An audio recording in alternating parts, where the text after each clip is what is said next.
Assalamualaikum warahmatullahi wabarakatuh. Perkenalkan, nama saya Ika Indri Rahmayanti, NIM M1C1200014. Saya dari mahasiswi Prodi Teknik Sipil, Fakultas Sains dan Teknologi. Dalam video ini saya akan mempresentasikan makalah saya yang berjudul Karakter Religius Mahasiswa dalam Kegiatan dan Kehidupan Sehari-hari. Adapun tujuan dari penulisan makalah ini yaitu untuk memenuhi tugas mandiri 1, mata kuliah agama 1. Ada 4 pokok bahasan yang akan saya bahas. Yang pertama, mengenai pengertian karakter religius. Yang kedua, ciri-ciri karakter baik dan buruk beserta contohnya. Yang ketiga, bagaimana cara menjadi insan yang berkarakter.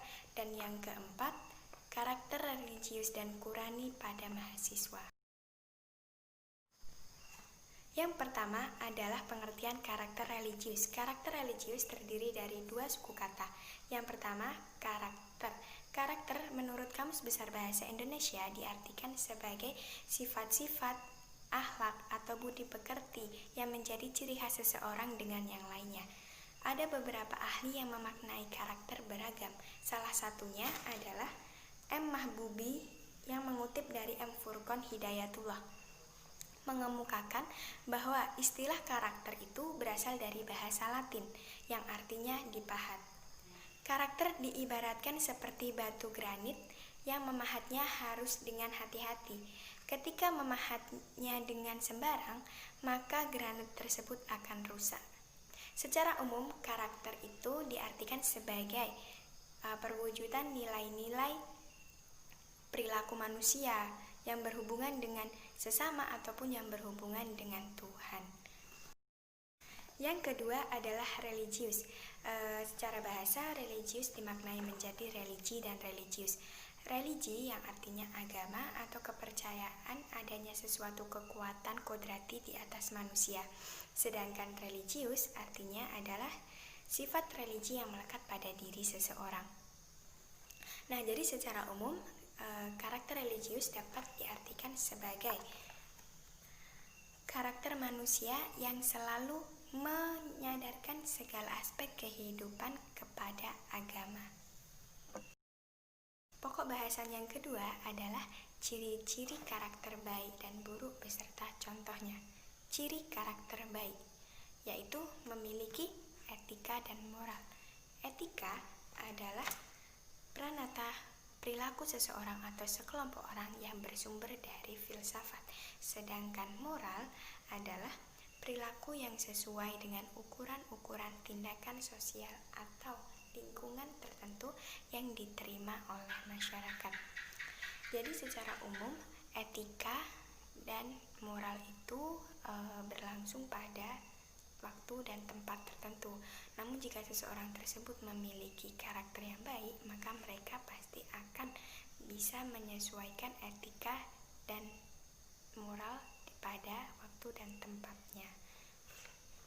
Kemudian yang kedua adalah memiliki akhlak yang baik atau disebut dengan akhlakul karimah. Nah, yang ketiga adalah memiliki norma. Jika seseorang tersebut dikatakan memiliki karakter yang baik, maka mereka akan menghormati norma-norma yang ada di masyarakat seperti norma agama, norma kesusilaan, norma kesopanan, dan norma hukum. Contoh dari karakter baik itu seperti religius, jujur, disiplin, toleransi, cinta damai, dan masih banyak karakter-karakter baik lainnya. Selanjutnya adalah ciri karakter buruk. Ciri karakter buruk yang pertama tidak memiliki etika dan moral. Yang kedua memiliki akhlak yang tercela atau biasa disebut dengan akhlakul mazmumah. Yang ketiga abai terhadap norma-norma yang berlaku dalam masyarakat. Nah, contoh dari karakter buruk yaitu sombong, berdusta, dengki, bermuka dua, dan masih banyak lagi sikap atau karakter buruk lainnya.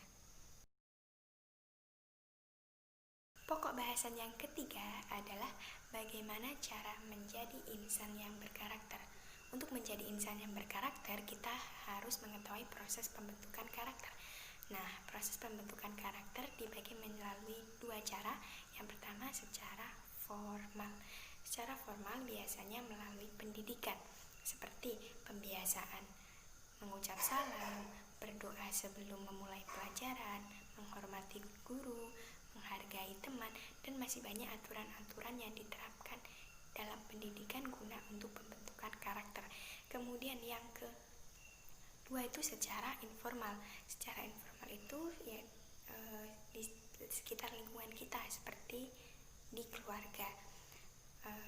Pembentukan karakter di keluarga itu dilakukan sejak dini, seperti pembiasaan mengucap terima kasih, memberi dengan tangan kanan, menghormati orang tua, dan masih banyak hal-hal yang diajarkan dalam keluarga untuk pembentukan karakter.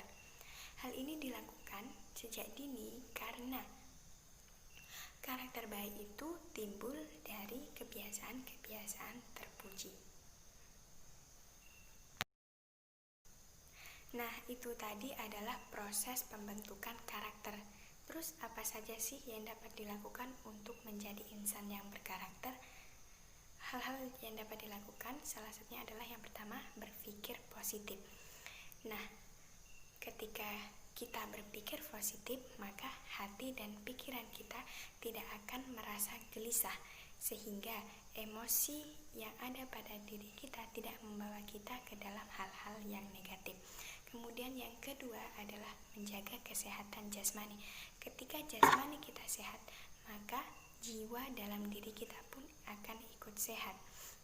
Salah satu cara untuk menjaga kesehatan jasmani adalah berolahraga, tidak memakan barang-barang haram. Kemudian yang kedua, makan makanan yang direkomendasikan oleh Al-Quran. Yang ketiga adalah menjaga kesehatan rohani. Nah, bagaimana sih cara menjaga kesehatan rohani? Itu dapat dilakukan dengan cara yang pertama, membaca Al-Quran. Al-Quran sebagai pedoman hidup umat Islam yang mengandung akidah, syariat, akhlak. Al-Quran akan selalu menunjukkan kita ke arah jalan yang benar. Selain itu, siapapun yang membaca Al-Quran pasti dia akan mendapatkan ketenangan jiwa. Kemudian yang kedua adalah bersyukur, bertasbih, dan beristighfar. Ketika ketiga hal ini kita lakukan, maka kita akan senantiasa mengingat Allah SWT, dan Allah SWT akan selalu membukakan pintu taubat kepada umat-umatnya yang melakukan hal-hal ini, sesuai dengan firman Allah SWT yang berbunyi, A'udzubillahi minasyaitonirrajim. Bismillahirrahmanirrahim. Fasabbih bihamdi rabbika wastaghfir, innahu kana tawwaba. Yang artinya, maka bertasbihlah dengan memuji Tuhanmu dan mohonlah ampun kepadanya, sesungguhnya dia adalah maha penerima taubat. Quran Surah Al-Nasr, surat nomor 110 ayat 13. Kemudian selanjutnya, yaitu dengan mengingat Allah SWT. Ketika seorang hambanya mengingat Allah SWT, maka dia akan senantiasa mengikuti segala perintah-perintahnya dan menjauhi segala larangan-larangannya. Kemudian yang terakhir adalah dengan berpuasa. Dengan kita berpuasa, maka kita dapat membentengi diri kita dari hal-hal negatif. Nah, yang terakhir, yang keempat, yaitu karakter religius dan Qurani pada mahasiswa. Nah, seperti pada gambar, saya mengibaratkan mahasiswa itu sebagai persegi, kemudian di dalamnya terdapat dua buah lingkaran yang bertuliskan karakter religius dan karakter baik lainnya. Di sini jelas terlihat bahwa seorang mahasiswa itu dalam dirinya harus mengandung karakter-karakter baik. Salah satu karakter yang utama yaitu karakter religius. Kenapa? Seperti yang kita ketahui, mahasiswa itu hidupnya serba mandiri, kemudian tidak terlalu terkontrol oleh orang tua. Maka dalam diri mahasiswa harus dibentengi dengan sifat-sifat religius agar mereka nantinya tidak mengarah ke jalan yang buruk. Adapun sikap dari seorang mahasiswa yang memiliki karakter religius diantaranya dan Qurani diantaranya adalah yang pertama, menghormati orang lain seperti menghormati teman, sesama, kemudian menghormati dosen. Kemudian yang kedua, tidak meninggalkan sholat walaupun dalam keadaan sangat sibuk, seperti ketika kita mengerjakan tugas kuliah atau sedang mengikuti kegiatan-kegiatan lainnya, kita harus selalu melaksanakan sholat tepat waktu. Kemudian yang ketiga, yaitu menyempatkan membaca Al-Quran walaupun kita sedang sangat sibuk. Nah, selain dari tiga tersebut, masih banyak sekali karakter mahasiswi yang memiliki sifat religius. Nah, itu tadi adalah presentasi dari makalah saya. Di sini kita dapat menyimpulkan bahwasanya karakter religius itu harus dimiliki oleh setiap individu tanpa terkecuali, karena karakter ini merupakan karakter yang paling utama. Nah, mungkin itu saja yang dapat saya sampaikan.